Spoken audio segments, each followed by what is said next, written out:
Hello everyone, welcome to our channel. இன்னைக்கு நம்ம இந்த சேனல்ல என்ன பார்க்க போறோம்னா இங்கிலீஷ் எப்படி ஈஸியாவும் ஃப்ளூவென்ட்டாவும் எந்த ஒரு தயக்கமும் இல்லாமல் பேசலாம் அப்படின்னு பார்க்க போகிறோம். இதுதான் நம்ம சேனலில் போஸ்ட் பண்ணக்கூடிய ஃபஸ்ட்டு வீடியோ.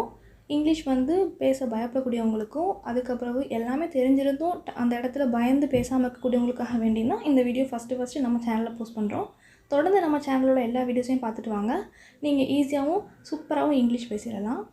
ஆக்சுவலி என்னென்னா ஒரு சில பேருக்கு இங்கிலீஷில் எல்லாமே தெரிஞ்சிருக்கும், வேர்ட்ஸ் தெரிஞ்சிருக்கும், சென்டென்ஸ் தெரிஞ்சிருக்கும். ஆனால் அவங்களுக்கு கிராமட்டிக்கல் மிஸ்டேக்ஸ் வந்துருமோ அப்படிங்கிற பயத்தில் இங்கிலீஷ் பேச பயப்படுவாங்க. ஒரு சில பேருக்கு தெரிஞ்சிருந்தும் சென்டென்ஸ் மேக் பண்ண தெரியாமல் பேசாமல் இருப்பாங்க.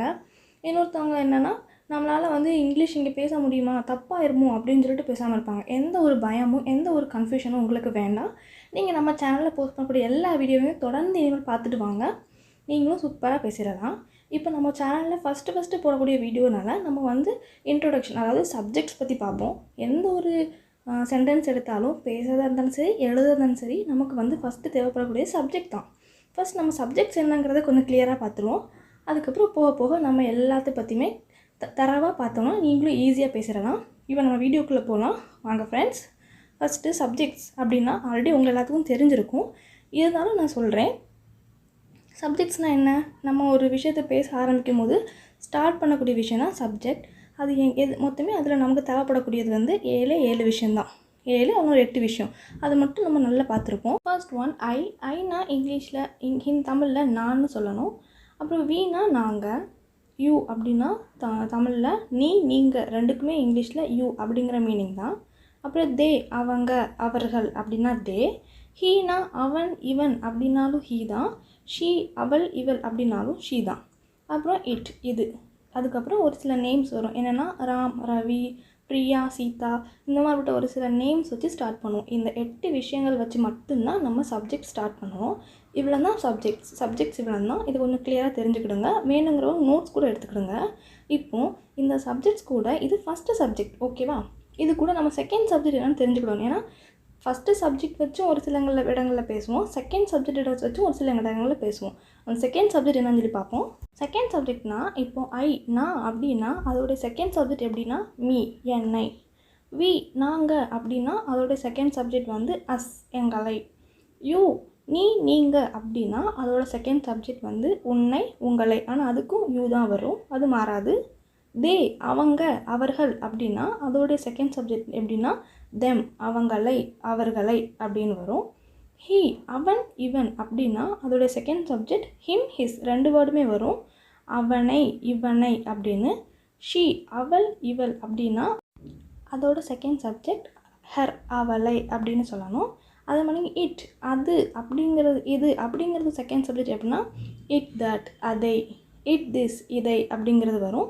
அதான் அதோடைய செகண்ட் சப்ஜெக்ட். இந்த செகண்ட் சப்ஜெக்ட் நமக்கு ரொம்ப முக்கியம். நீங்கள் இதை தெரிஞ்சுக்கிடுங்க. இதை எங்கெங்கே யூஸ் பண்ணணும் அப்படிங்கிறத நான் போக போக ஒவ்வொரு வீடியோஸ்லையும் சொல்லுவேன்.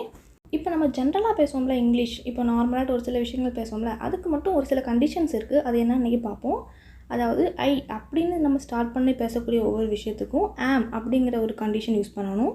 அது மாதிரிக்கு ப்ளூரலாட்டு பன்மையாட்டு பேசுவோம்ல, நாங்கள், நீங்கள், அவங்க, அவர்கள் அப்படின்னு அந்த வி யூ தே இந்த சென்டென்ஸ் இந்த 3 வேர்டுக்கு மட்டும் நம்ம எங்கே ஸ்டார்ட் பண்ணாலும் ஆர் அப்படிங்கிற ஒரு கண்டிஷன் யூஸ் பண்ணணும். அதே மாதிரிக்கு சிங்குலர் ஹீ, ஷீ, இட், அதாவது அவன், அவள், இது, அது, அப்புறம் ஏதாச்சும் பேர் வச்சு ஸ்டார்ட் பண்ணுவோம்ல, இதெல்லாம் சிங்குலராட்டு ஒரு ஆள் ஒருத்தவங்களை பற்றி மட்டும் சொல்கிறது.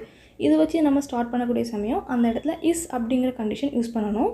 இந்த கண்டிஷன்ஸையும் இப்போ நம்ம பார்த்தோம்ல சப்ஜெக்ட், ஃபஸ்ட்டு சப்ஜெக்ட், இதையும் வச்சு ஒரு சில வேர்ட்ஸ் நம்ம எங்கெல்லாம் பேசுகிறோம், எப்படிலாம் யூஸ் பண்ணுறோம் அப்படிங்கிறது பார்த்தா உங்களுக்கு கிளாரிட்டி கிடைக்கும். அது என்னன்னு சொல்லி அந்த எக்ஸாம்பிள்ஸ் மட்டும் பார்ப்போம். ஐ எம் ஷர்மி, நான் ஷர்மி அப்படிங்கிறது நம்ம ஜென்ரலாக நார்மலாக சொல்லக்கூடியது. இந்த இடத்துல ஐங்கிறது ஸ்டார்ட் ஆனால நான் பார்த்த கண்டிஷன் ஆம் யூஸ் பண்ணியிருக்கோம். இங்கே நம்ம ஆரோ இஸ்ஸோ யூஸ் பண்ணல. ஐ இஸ் ஷர்மி அப்படின்னு சொல்ல முடியாது, ஐ ஆர் ஷர்மி அப்படின்னு சொல்ல முடியாது. ஐன்னு ஸ்டார்ட் ஆனால் அங்கே கண்டிஷன் ஆம் மட்டும்தான் வரணும். அது எந்த வேர்ட் ஸ்டார்ட் பண்ணாலும் ஐ ஆம் அப்படின்னு தான் வரும். ஐ ஆம் ஷர்மி, நான் ஷர்மி. அடுத்து வி ப்ளூரலாக பாருங்கள், வி ஆர் ஃப்ரெண்ட்ஸ், நாங்கள் நண்பர்கள் அப்படின்னா விக்கு பக்கத்தில் ஆர் அப்படிங்கிற கண்டிஷன் மட்டும்தான் வரும். We are friends. இங்கே பாருங்கள் வி இஸ்ஸும் வரல, வி ஆமும் வரல. வீன்னு ஸ்டார்ட் ஆனால், அதாவது ப்ளூரலான விஷயம், வீன்னு ஸ்டார்ட் ஆனால் ஆர், வி ஆர் ஃப்ரெண்ட்ஸ், நாங்கள் நண்பர்கள், அப்படி தான் அந்த கண்டிஷன் மட்டும்தான் வரும். அதே மாதிரி தான் யூக்கும் தேக்கும். நம்ம இந்த 3க்குமே கண்டிஷன் வந்து ஆர் மட்டும்தான் வரும்னு சொன்னோம். அதே மாதிரி அந்த இடத்துல ஆர் மட்டும்தான் வந்திருக்கு. இஸ்ஸோ ஆமும் வரல. யூ ஆர் பியூட்டிஃபுல், நீ அழகாக இருக்க அப்படின்னாலும் சரி, நீங்கள் அழகாக இருக்கீங்க அப்படின்னாலும் சரி, யூ ஆர் பியூட்டிஃபுல் அப்படி தான் வரும். யூ ஆம் பியூட்டிஃபுல்லும் வராது, யூ இஸ் பியூட்டிஃபுல் அப்படின்னு வராது. அடுத்து தே ஆர் சேடு, அவங்க கவலையாக இருக்காங்க, அவங்க கவலையாக இருக்கின்றனர் அப்படின்னாலும் அந்த இடத்துல ஆர் தான் வரும். ஆமும் இஸ்ஸும் வராது. ஃபஸ்ட்டே பார்த்தோம் கண்டிஷன் ப்ளூரல்னாலே ஆர் தான் வரும் அப்படின்னு. அடுத்து இப்போ பாருங்கள், இட், ஹீ, ஷீ, நேம்ஸ் இதுக்கெலாம் வந்து சிங்குலர், இதுக்கு வந்து நம்ம இஸ் தான் வரும்னு சொன்னோம். அதே மாதிரி சிங்குலர் பக்கத்தில் இஸ் கண்டிஷன்ஸ் மட்டும்தான் வந்திருக்கு பாருங்கள். இட் இஸ் பென், இது பென் அப்படிங்கிற இடத்துல இட்டு பக்கத்தில் இஸ் கண்டிஷன் தான் வந்திருக்கு. இங்கே ஆமும் ஆர் இந்த ரெண்டும் வராது. அதே மாதிரி ஹீ இஸ் மை சன், இவன் என் மகன் அப்படிங்கிற இடத்துல ஹீ கிட்ட இஸ் கண்டிஷன் தான் வந்திருக்கு. ஷீ கிட்டேயும் இஸ் தான், நேம்ஸ் கிட்டேயும் இஸ் தான் வந்திருக்கு. இங்கே ஆர் ஆம் இதெல்லாம் வராது, வரவும் முடியாது. அப்போது நீங்கள் இந்த கண்டிஷன்ஸ் மட்டும் ஞாபகம் வச்சுருந்தீங்கன்னா இந்த வேர்ட்ஸ் நம்ம அழகாட்டு என்ன வரும் அப்படிங்கிறத நம்மளே மேக் பண்ணி பேசிடலாம். ஹீ இஸ் மை சன், இவன் என் மகன். ஷீ இஸ் மை ஃப்ரெண்ட், அவள் என் தோழி. ஷீ கிட்ட இஸ் தான் வந்திருக்கு. Ram is good boy, Ram நல்ல பையன். ராம் கிட்ட இஸ் தான் வந்திருக்கு, ஆர் வரல. Sita is good girl, Sita நல்ல பெண். சீதா கிட்டேயும் இஸ் தான் வந்திருக்கு. ஏன்னா நேம்ஸ் சிங்குலர் கண்டிஷன் வந்தால் அதுக்கிட்ட இஸ் தான் வரும் அப்படிங்கிறது நம்ம கண்டிஷனில் பார்த்தோம். அப்போ நீங்கள் இந்த கண்டிஷன்ஸை மட்டும் கொஞ்சம் ஞாபகம் வச்சுக்கிடுங்க. அதை வச்சுருந்தா நம்ம ஈஸியாக இங்கிலீஷ் மற்றவங்கள விட நம்ம சூப்பராகவும் ஃப்ளூவெண்ட்டாகவும் பேசிடலாம். அடுத்து நம்ம என்ன பார்க்க போகிறோன்னா, பொதுவாகவே நம்ம என்ன பேசுகிறதாலும் சரி, ஒருத்தவங்கள்ட்ட பேசும்போது கேள்வியும் கேட்போம், நம்மக்கிட்ட கேள்வி கேட்டால் பதிலும் சொல்லுவோம். அதனால் இப்போ நம்ம கேள்வி வாக்கியங்கள் பேசணும்னா நமக்கு WH கொஸ்டின்ஸ் தெரிஞ்சிருக்கணும். அதாவது அந்த வேர்ட்ஸ் தெரிஞ்சிருக்கணும். இப்போ WH கொஸ்டின்ஸோட வேர்ட்ஸ் வந்து முக்கியமான ஒரு 8 வேர்ட்ஸ் தான். அது என்னங்கிறத பார்ப்போம். அதை வச்சு எப்படி பேசலாம் அப்படிங்கிறதையும் பார்ப்போம். WH கொஸ்டினில் ஃபஸ்ட்டு வந்து என்னென்னா வாட்னா என்ன. அடுத்து ஒய்னா ஏன். வேர்னா எங்கே. வென் எப்போது. விச் எந்த. ஹூ யார். ஹூஸ் யாருடைய. ஹூம் யாருக்கு. இவ்வளோ தான் WH கொஸ்டின்ஸோட வேர்ட்ஸு. இந்த வேர்ட்ஸை வச்சு நம்ம இப்போ பார்த்த கண்டிஷன்ஸ் கூட எப்படி நம்மளால் மர்ஜ் பண்ணி பேச முடியும், அதாவது நம்ம அதை யூஸ் பண்ணுறோம், எங்கெல்லாம் யூஸ் பண்ணுறோம் அப்படிங்கிறத பார்ப்போம். நம்ம பார்த்த WH கொஸ்டின்ஸ் கூட நம்ம படித்தோம்ல கண்டிஷன்ஸ், அதுவும் யூஸ் பண்ணி பேசுகிறோம். ஆனால் அதுவுமே பாருங்கள், நான் சொன்ன அதே கண்டிஷனை தான் பேசுகிறோம். எப்படின்னா வாட் ஐ எம், நான் என்ன, நான் எங்கே அப்படின்னு கேட்போம்ல, அதுக்கு வாட் ஐ எம் தான் யூஸ் பண்ணவே தவிர வெறும் வாட் ஆர் அப்படின்னு சொல்லிட்டு ஒரு வேர்டு யூஸ் பண்ண மாட்டோம்.